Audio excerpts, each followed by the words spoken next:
जय श्री कृष्णा। राधे राधे। आज आप लोग सुनेंगे पूर्णिमा पर सुने जाने वाले सत्यनारायण भगवान की कथा। एक समय की बात है, नैषिरण्य तीर्थ में शौनक आदि 88,000 ऋषियों ने श्री सुत जी से पूछा, हे प्रभु, इस कलयुग में वेद विद्या रहित मनुष्यों को प्रभु भक्ति किस प्रकार मिल सकती है तथा उनका उद्धार कैसे होगा। हे मुनि श्रेष्ठ, कोई ऐसा तप बताइए जिसमें थोड़े समय में ही पुण्य मिले और मनवांछित फल भी मिल जाए। इस प्रकार की कथा सुनाने की हम इच्छा रखते हैं। सर्वशास्त्रों के ज्ञाता सुत जी बोले, हे वैष्णव, मैं पूज्य आप सभी प्राणियों के हित की बात पूछी है, इसलिए मैं एक ऐसे श्रेष्ठ व्रत को आप लोगों को बताऊंगा जिसे नारद जी ने लक्ष्मी नारायण जी से पूछा था और लक्ष्मीपति ने मुनि श्रेष्ठ नारद जी से कहा था। आप सब इसे ध्यान से सुनिए। एक समय की बात है, योगी राज नारद जी दूसरों के हित की इच्छा के लिए अनेकों लोकों में घूमते हुए मृत्यु लोक में आ पहुँचे। यहाँ उन्होंने अनेक योनियों में जन्मे प्रायः सभी मनुष्यों को अपने कर्मों द्वारा अनेकों दुखों से पीड़ित देखा। उनका दुख देख नारद जी सोचने लगे कि कैसा यत्न किया जाए जिसके करने से निश्चित रूप से मानव के दुखों का अंत हो जाए। इसी विचार पर मनन करते हुए वह विष्णु लोक में गए। वहाँ वह देवों के ईश्वर भगवान नारायण की स्तुति करने लगे, जिनके हाथों में शंख, चक्र, गदा और पग थे, गले में वरमाला पहने हुए थे। स्तुति करते हुए नारद जी बोले, हे भगवान, आप अत्यंत शक्ति से संपन्न हैं। मन तथा वाणी भी आपको नहीं पा सकती है। आपका आदि मध्य तथा अंत नहीं है। निर्गुण स्वरूप सृष्टि के कारण भक्तों के दुख को दूर करने वाले आपको मेरा नमस्कार है। नारद जी की स्तुति सुन विष्णु भगवान बोले, हे मुनि श्रेष्ठ, आपके मन में क्या बात है? आप किस काम के लिए पधारे हैं, उसे निसंकोच कहो। इस पर नारद मुनि बोले कि मृत्यु लोक में अनेक योनियों में जन्मे मनुष्य अपने कर्मों के द्वारा अनेकों दुख से दुखी हो रहे हैं। हे नाथ, आप मुझ पर दया रखते हैं तो बताइए कि वो मनुष्य थोड़े प्रयास से ही अपने दुखों से कैसे छुटकारा पा सकते हैं। श्री हरि बोले, हे नारद, मनुष्यों की भलाई के लिए तुमने बहुत अच्छी बात पूछी है, जिसके करने से मनुष्य मोह से छूट जाता है। यह बात मैं कहता हूँ, उसे सुनो। स्वर्ग लोक व मृत्यु लोक दोनों में एक दुर्लभ उत्तम व्रत है जो पुण्य देने वाला है। आज प्रेमवश होकर मैं उसे तुमसे कहता हूँ। श्री सत्यनारायण भगवान का यह व्रत अच्छी तरह विधान पूर्वक करके मनुष्य तुरंत ही यहाँ सुख भोग कर मरने पर मोक्ष पाता है। श्री हरि के वचन सुन नारद जी बोले कि उस व्रत का फल क्या है और उसका विधान क्या है। यह व्रत किसने किया था? इस व्रत को किस दिन करना चाहिए? सभी कुछ विस्तार से बताएं। नारद की बात सुनकर श्री हरि बोले, दुख व शोक को दूर करने वाला यह व्रत सभी स्थानों पर विजय दिलाने वाला है। मानव को भक्ति व श्रद्धा के साथ शाम को श्री सत्यनारायण की पूजा धर्म परायण होकर ब्राह्मणों व बंधुओं के साथ करनी चाहिए। भक्ति भाव से ही नैवेद्य, केले का फल, घी, दूध और गेहूं का आटा सवाया ले। गेहूं के स्थान पर साठी का आटा, शक्कर तथा गुड़ लेकर वह सभी भक्षण योग्य पदार्थ को मिलाकर भगवान का भोग लगाए। ब्राह्मणों सहित बंधु बांधवों को भी भोजन कराए। उसके बाद स्वयं भोजन करे। भजन कीर्तन के साथ भगवान की भक्ति में लीन हो जाए। इस तरह से सत्यनारायण भगवान का यह व्रत करने पर मनुष्य की सारी इच्छाएं निश्चित रूप से पूरी होती है। इस कली काल अर्थात कलयुग में मृत्यु लोक में मोक्ष का यही एक सरल उपाय बताया गया है। सूत जी बोले, हे ऋषियों, जिसने पहले समय में इस व्रत को किया था उसका इतिहास कहता हूँ, ध्यान से सुनो। सुंदर काशीपुरी नगरी में एक अत्यंत निर्धन ब्राह्मण रहता था। भूख प्यास से परेशान वह धरती पर घूमता रहता था। ब्राह्मणों से प्रेम करने वाले भगवान ने एक दिन ब्राह्मण का वेश धारण कर उसके पास जाकर पूछा, हे विप्र, नित्य दुखी होकर तुम पृथ्वी पर क्यों घूमते हो? दीन ब्राह्मण बोला, मैं निर्धन ब्राह्मण हूँ, भिक्षा के लिए धरती पर घूमता हूँ। हे भगवान, यदि आप इसका कोई उपाय जानते हो तो बताइए। वृद्ध ब्राह्मण कहता है कि सत्यनारायण भगवान मनवांछित फल देने वाले हैं, इसलिए तुम उनका पूजन करो। इसे करने से मनुष्य सभी दुखों से मुक्त हो जाता है। वृद्ध ब्राह्मण बनकर आए सत्यनारायण भगवान उस निर्धन ब्राह्मण को व्रत का सारा विधान बताकर अंतर्धान हो गए। ब्राह्मण मन ही मन सोचने लगा कि जिस व्रत को वेद वृद्ध ब्राह्मण करने को कह गया है, मैं उसे जरूर करूँगा। यह निश्चय करने के बाद उसे रात में नींद नहीं आई। वह सवेरे उठकर सत्यनारायण भगवान के व्रत का निश्चय कर भिक्षा के लिए चला गया। उस दिन निर्धन ब्राह्मण को भिक्षा में बहुत धन मिला, जिससे उसने बंधु बांधवों के साथ मिलकर श्री सत्यनारायण भगवान का व्रत संपन्न किया। भगवान सत्यनारायण का व्रत संपन्न करने के बाद वह निर्धन ब्राह्मण सभी दुखों से छूट गया और अनेक प्रकार की संपत्तियों से युक्त हो गया। उसी समय से यह ब्राह्मण हर माह इस व्रत को करने लगा। इस तरह से सत्यनारायण भगवान के व्रत को जो मनुष्य करेगा वह सभी प्रकार के पापों से छूटकर मोक्ष को प्राप्त होगा। जो मनुष्य इस व्रत को करेगा वह भी सभी दुखों से मुक्त हो जाएगा। सूत जी बोले कि इस तरह से नारद जी से नारायण जी का कहा हुआ श्री सत्यनारायण व्रत को मैंने तुमसे कहा। हे विप्रो, मैं अब और क्या कहूँ? ऋषि बोले, हे मुनिवर, संसार में उस विप्र से सुनकर और किस किस ने इस व्रत को किया, हम सब इस बात को सुनना चाहते हैं।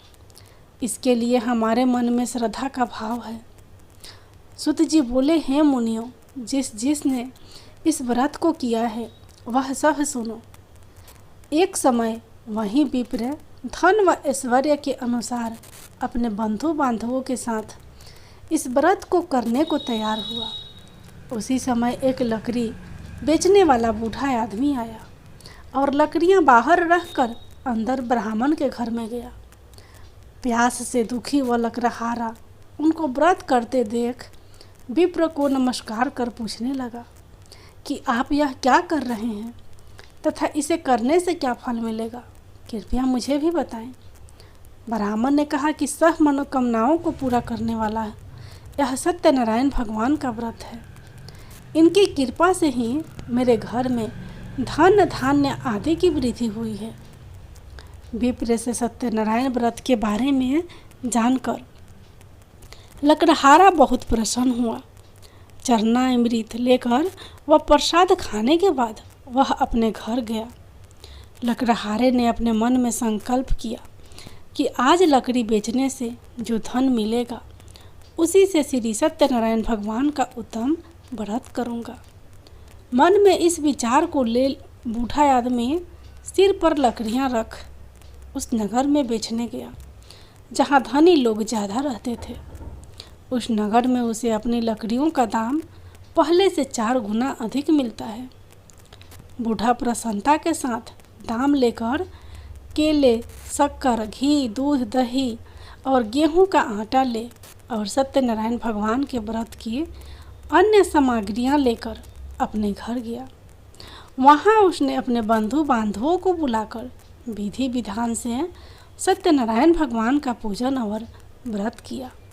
इस व्रत के प्रभाव से वह बूढ़ा लग रहा रहा धन पुत्र आदि से युक्त होकर संसार के समस्त सुख भोग अंत काल में वैकुंठ धाम चला गया। श्री सुत जी बोले, हे श्रेष्ठ मुनियों, अब आगे की कथा कहता हूँ। पहले समय में उल्कामुख नाम का एक बुद्धिमान राजा था। वह सत्यवक्ता और जितेंद्रिय था। प्रतिदिन देव स्थानों पर जाता और निर्धनों को धन देकर उनके कष्ट दूर करता था। उसकी पत्नी कमल के समान मुख वाली तथा सती साध्वी थी। भद्रशिला नदी के तट पर उन दोनों ने श्री सत्यनारायण भगवान का व्रत किया। उसी समय साधु नाम का एक वैश्य आया। उसके पास व्यापार करने के लिए बहुत सा धन भी था। राजा को व्रत करते देखकर वह विनय के साथ पूछने लगा, हे राजन, भक्ति भाव से पूर्ण होकर आप यह क्या कर रहे हो? मैं सुनने की इच्छा रखता हूँ, तो आप मुझे बताएं। राजा बोला, हे साधु, अपने बंधु बांधवों के साथ पुत्र आदि की प्राप्ति के लिए एक महाशक्तिमान श्री सत्यनारायण भगवान का व्रत व पूजन कर रहा हूँ। राजा के वचन सुन साधु आदर से बोला, हे राजन, मुझे इस व्रत का सारा विधान कहिए। आपके कथा अनुसार मैं भी इस व्रत को करूँगा। मेरी भी संतान नहीं है और इस व्रत को करने से निश्चित रूप से मुझे संतान की प्राप्ति होगी। राजा से व्रत का सारा विधान सुन व्यापार से निवृत्त हो वह अपने घर गया। साधु वैश्य ने अपनी पत्नी को संतान देने वाले इस व्रत का वर्णन कह सुनाया और कहा कि जब मेरी संतान होगी तब मैं इस व्रत को करूँगा। साधु ने इस तरह के वचन अपनी पत्नी लीलावती से कहा। लीलावती से कहे, एक दिन लीलावती पति के साथ आनंदित हो संसारिक धर्म में परिवृत होकर श्री सत्यनारायण भगवान की कृपा से गर्भवती हो गई।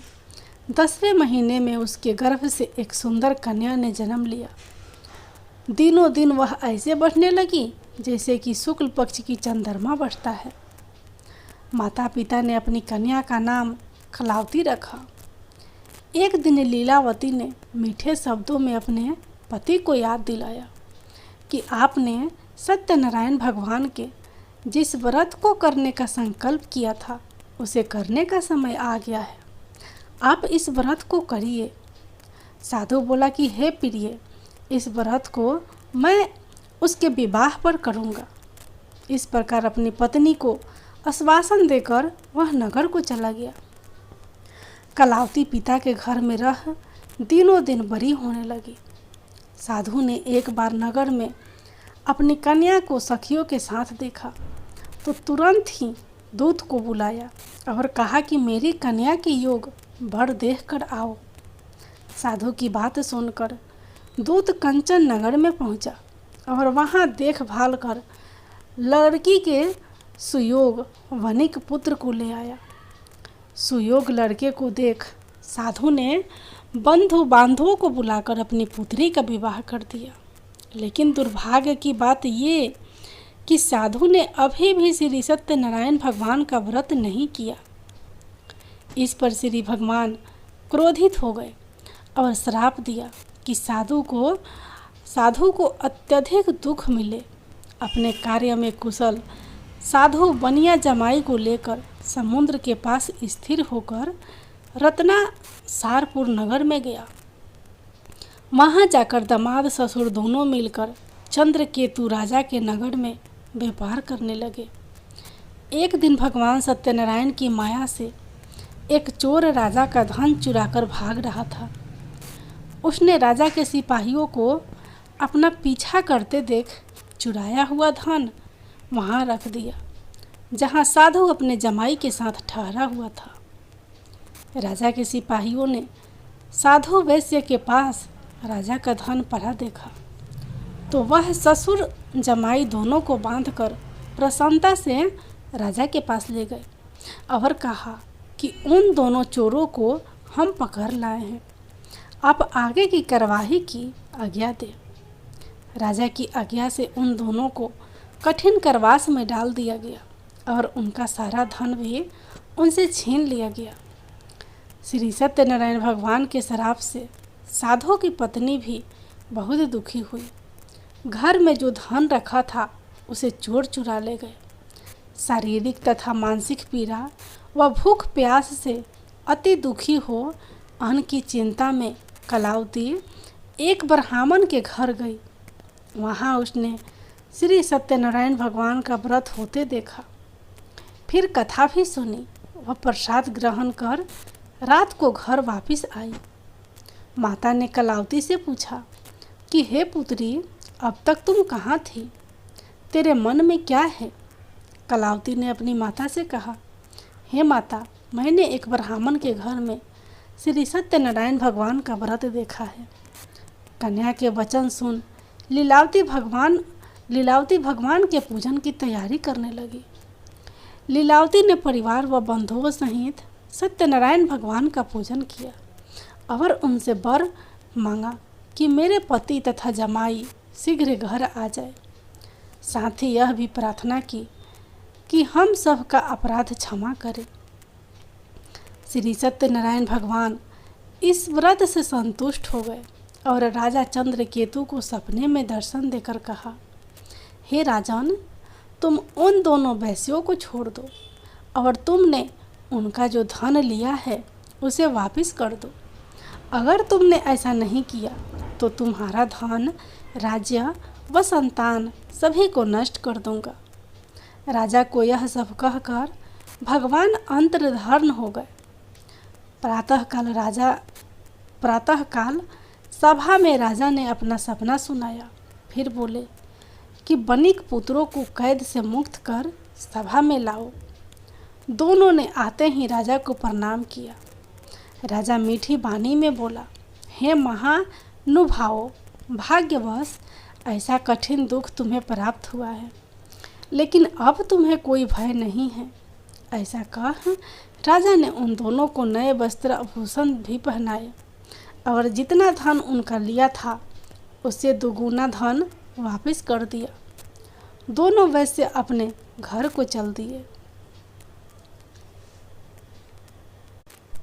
सूत जी बोले, वैश्य ने मंगलाचार कर अपनी यात्रा आरंभ की और अपने नगर की ओर चल दिए। उनके थोड़ी दूर जाने पर एक दंडी वेशधारी श्री सत्यनारायण ने उनसे पूछा, हे साधु, तेरी नाव में क्या है? अभिमानी वणिक हंसता हुआ बोला, हे दंडी, आप क्यों पूछते हो? क्या धन लेने की इच्छा है? मेरी नाव में तो बेल व पत्ते भरे हुए हैं। वैश्य के कठोर वचन सुन भगवान बोले, तुम्हारा वचन सत्य हो। दंडी ऐसे वचन कह वहाँ से दूर चले गए। कुछ दूर जाकर समुद्र के किनारे बैठ गए। दंडी के जाने के बाद साधु वैश्य ने नित्य क्रिया के पश्चात नाव को ऊंची उठते देखकर अचंभा माना और नाव में बेल पत्ते आदि देख वह मूर्छित हो जमीन पर गिर पड़ा। मूर्छा खुलने पर वह अत्यंत शोक में डूब गया। तब उसका दामाद बोला कि आप शोक ना मनाएं, यह दंडी का शाप है, इसलिए हमें उनकी शरण में जाना चाहिए, तभी हमारी मनोकामनाएं पूरी होगी। दामाद की बात सुनकर वह दंडी के पास पहुंचा और अत्यंत भक्ति भाव से नमस्कार करके बोला, मैंने आपसे जो जो असत्य वचन कहे थे उनके लिए मुझे क्षमा दे। ऐसा कहकर महान शोकातुर हो रोने लगा। तब दंडी भगवान बोले, हे बनिक पुत्र, मेरी आज्ञा से बार बार तुम्हें दुख प्राप्त हुआ है, तो मेरी पूजा से विमुख हुआ। साधु बोला, हे भगवान, आपकी माया से ब्रह्म आदि देवता भी आपके रूप को नहीं जानते, तब मैं अज्ञानी कैसे जान सकता हूँ? आप प्रसन्न होइए, अब मैं समर्थ के अनुसार आपकी पूजा करूँगा। मेरी रक्षा करो और पहले के समान नौका में धन भर दो। साधु वैश्य के भक्तिपूर्वक वचन सुनकर भगवान प्रसन्न हो गए और उनकी इच्छा अनुसार वरदान देकर अंतर्धान हो गए। ससुर जमाई जब नाव पर आए तो नाव धन से भरी हुई थी। फिर वहीं अपने अन्य साथियों के साथ सत्यनारायण भगवान का पूजन कर अपने नगर को चल दिए।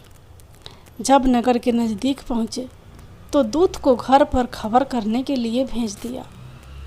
दूत साधु की पत्नी को प्रणाम कर कहता है कि मालिक अपने दामाद सहित नगर के निकट आ गए हैं। दूत की बात सुन साधु की पत्नी लीलावती ने बड़े हर्ष के साथ सत्यनारायण भगवान का पूजन कर अपनी पुत्री कलावती से कहा कि मैं अपने पति के दर्शन को जाती हूँ, तू कार्य पूर्ण कर शीघ्र आ जा। माता के ऐसे वचन सुन कलावती जल्दी से प्रसाद छोड़ अपने पति के पास चले गई।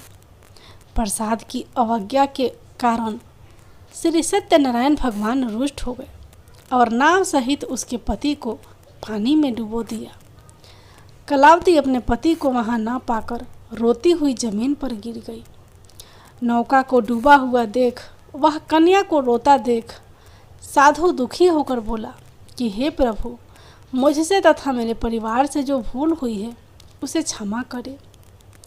साधु के दीन वचन सुनकर श्री सत्यनारायण भगवान प्रसन्न हो गए और आकाशवाणी हुई, हे साधु, तेरी कन्या मेरे प्रसाद को छोड़कर आई है, इसलिए उसका पति अदृश्य हो गया है। यदि वह घर जाकर प्रसाद खाकर लौटती है तो इसे इसका पति अवश्य मिलेगा। ऐसी आकाशवाणी सुनकर कलावती घर पहुंचकर प्रसाद ग्रहण करती है और फिर आकर अपने पति के दर्शन करती है। उसके बाद साधु अपने बंधु बांधवों सहित श्री सत्यनारायण भगवान का विधि विधान से पूजन करता है तथा इस लोक में सुख भोग वह अत्यंत में स्वर्ग को जाता है। श्री सुत जी बोले, हे ऋषियों, मैं और भी एक कथा सुनाता हूँ, उसे भी ध्यान पूर्वक सुनो। प्रजा पालन में लीन तुगध्वज नाम का एक राजा था। उसने भी भगवान का प्रसाद त्याग कर बहुत ही दुख सहन किया। एक बार वन में जाकर वन्य पशुओं को मारकर वह बर के पेड़ के नीचे आया। वहाँ उसने ग्वालों को भक्ति भाव से अपने बंधु सहित सत्यनारायण भगवान का पूजन करते देखा।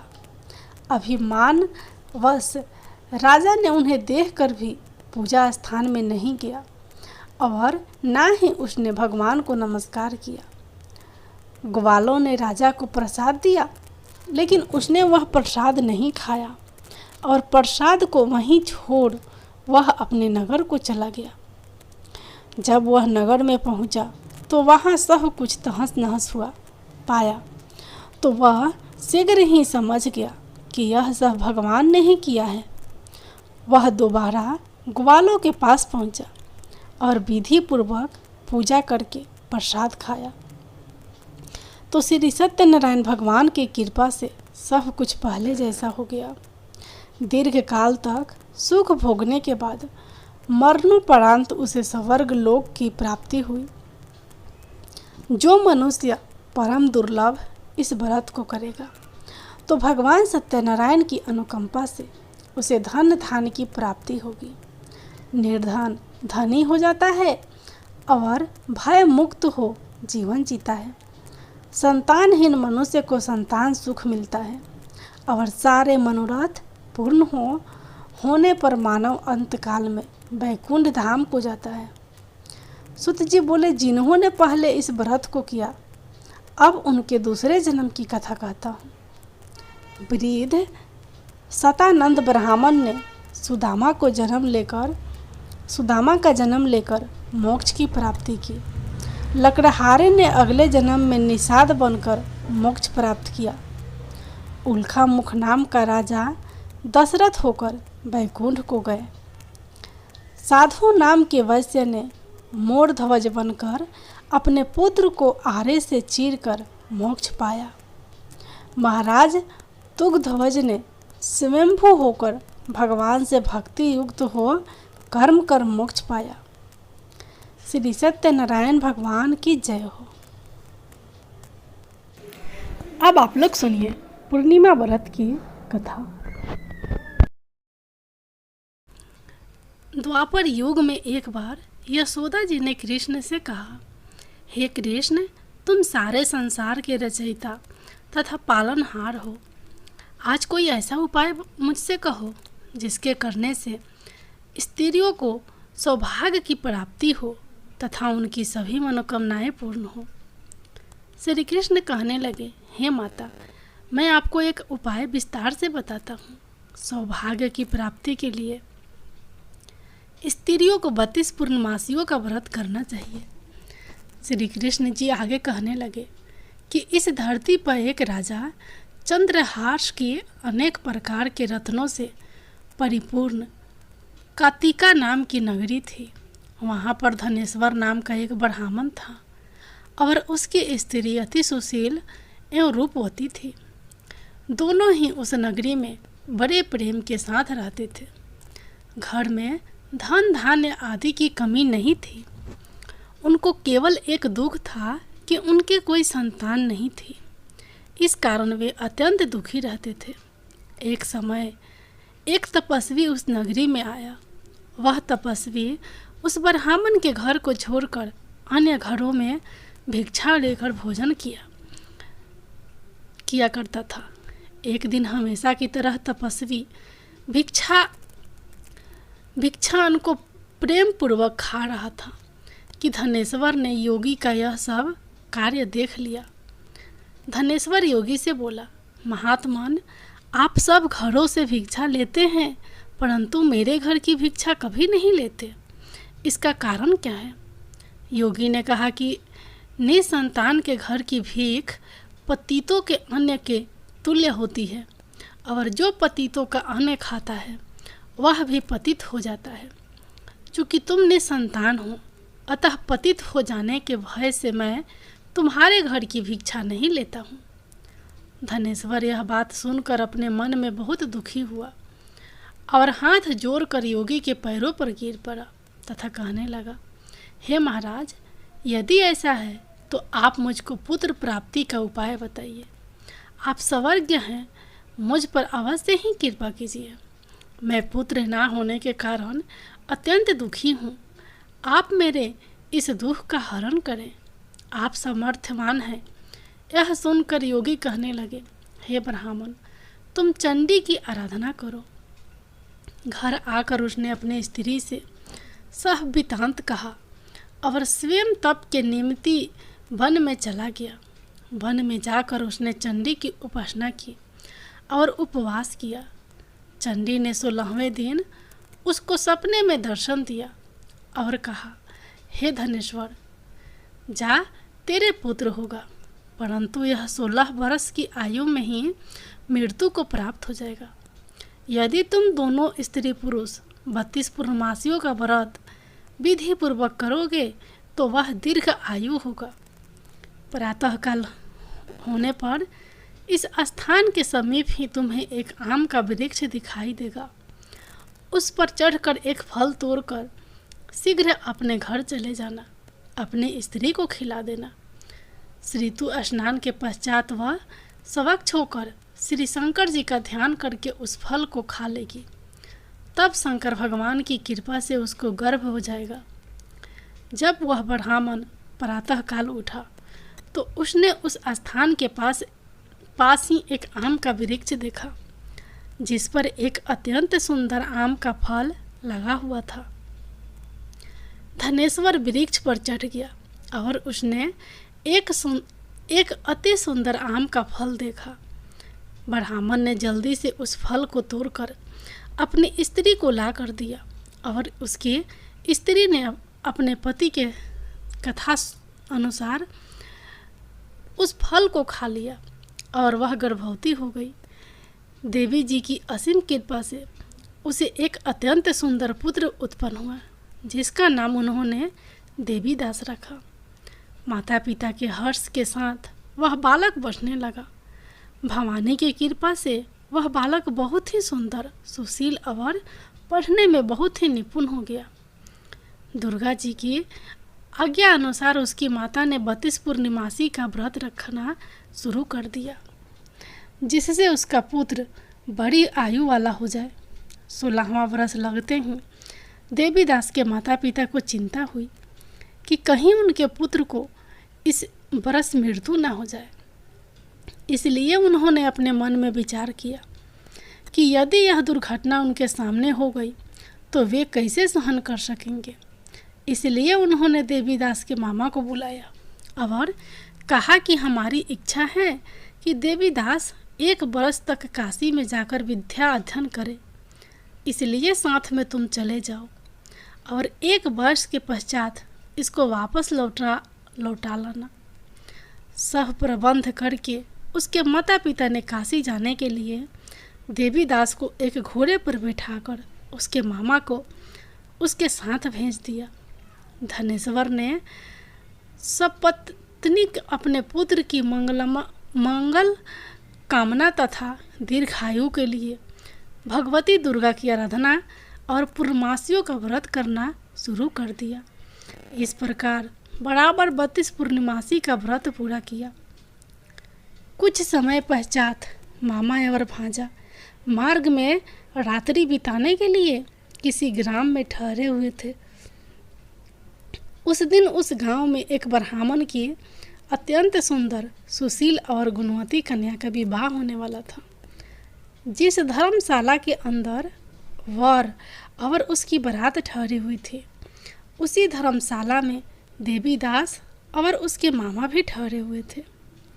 संयोगवश कन्या को तेल आदि चढ़कर मंडप आदि का कृत्य किया गया तो लगन के समय वर को धूनवार्थ हो गया।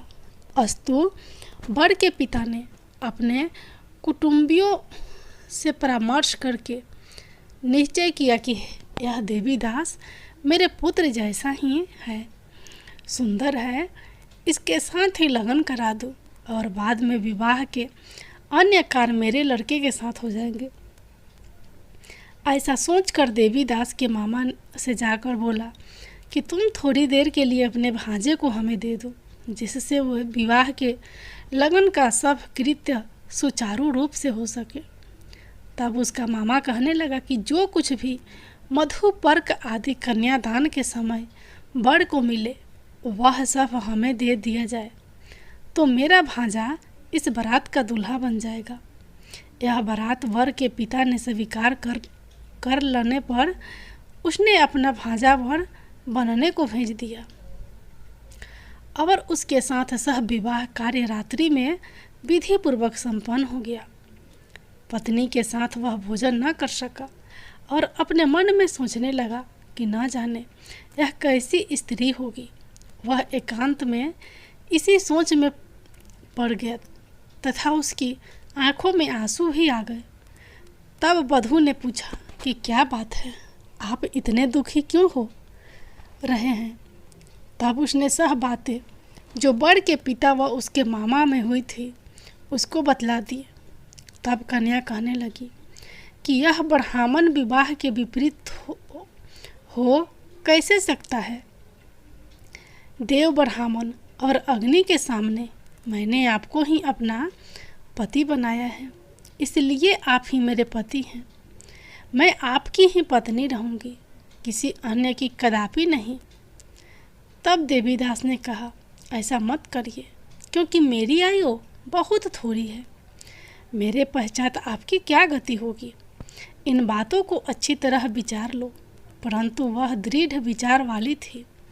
बोली कि जो आपकी गति होगी वहीं मेरी गति होगी। हे स्वामी, आप उठिए और भोजन करिए, आप निश्चय ही भूखे होंगे। इसके बाद देवीदास और उसकी पत्नी दोनों ने भोजन किया तथा शेष रात्रि में सोते रहे। प्रातःकाल देवीदास ने अपनी पत्नी को 3 नगों से जरी हुई एक अंगूठी दी, एक रुमाल दिया और बोला, हे प्रिय, इसे लो और संकेत समझकर स्थिर चित हो जाओ। यदि मैं जीवित रहा तो अवश्य वापस आऊँगा, अन्यथा समझ लेना मेरी मृत्यु हो गई है। यह समझाकर वह चला गया।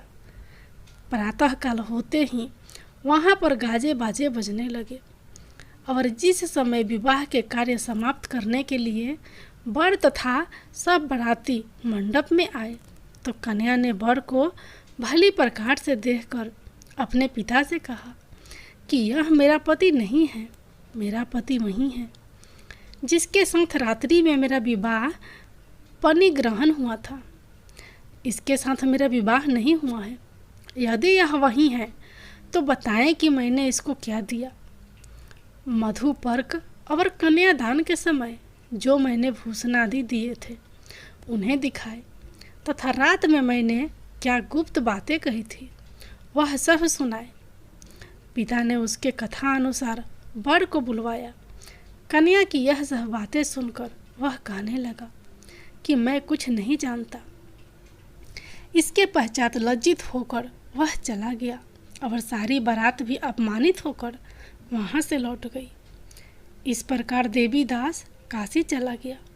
जब कुछ समय बीत गया तो काल के प्रेरित होकर एक सर्प रात्रि के समय उसको डसने के लिए वहाँ पर आया, परंतु व्रत के प्रभाव से उसको काट न पाया, क्योंकि पहले ही उसकी माता ने 32 पूर्णिमा का व्रत कर रखा था। इसके बाद मध्याह्न के समय स्वयं काल वहाँ पर आया और उसके शरीर से उसके प्राणों को निकालने का प्रयत्न करने लगा, जिससे वह मूर्छित होकर पृथ्वी पर गिर पड़ा। भगवान की कृपा से उसी समय पार्वती जी के साथ श्री शंकर जी वहाँ पर आ गए। उसको मूर्छित दशा में देखकर पार्वती जी ने भगवान शंकर से प्रार्थना की कि हे महाराज, इस बालक की माता ने पहले 32 पूर्णिमा का व्रत किया था, जिसके प्रभाव से इसका मृत्यु दोष कट गया। भवानी के कहने पर भक्त वत्सल भगवान शिव जी ने उसको प्राण दान दे दिया। इस व्रत के प्रभाव से काल को भी पीछे हटना पड़ा और देवीदास स्वस्थ होकर बैठ गया। उधर उसकी स्त्री उसकी प्रतीक्षा किया करती थी। जब 16वां वर्ष व्यतीत हो गया तो देवीदास भी अपने मामा के साथ काशी से चल दिया। इधर उसके ससुर उसको ढूंढने के लिए अपने घर से जाने वाले ही थे कि वह दोनों मामा भांजा वहाँ पर आ गए। उसको आया देखकर उसका ससुर बड़ी प्रसन्नता के साथ अपने घर में ले गया तथा बाद में खूब धन के साथ अपनी पुत्री को उसके साथ विदा किया। श्री कृष्ण जी कहने लगे, इस प्रकार धनेश्वर 32 पूर्णिमाओं के व्रत के प्रभाव से पुत्रवान हो गया। जो भी स्त्रियां इस व्रत को करती हैं वह जन्मांतर में वैधव्य का दुख नहीं भोगती और सदैव सौभाग्यवती रहती है। यह मेरा वचन है, इसमें कोई संदेह नहीं। यह व्रत प्रुत पत्रों को देने वाला तथा संपूर्ण मनोकामनाओं को पूर्ण करने वाला है। 32 पूर्णिमाओं के व्रत करने से व्रती की सभी इच्छाएं भगवान शिव जी की कृपा से पूर्ण हो जाती है। जय भोलेनाथ, जय माता पार्वती।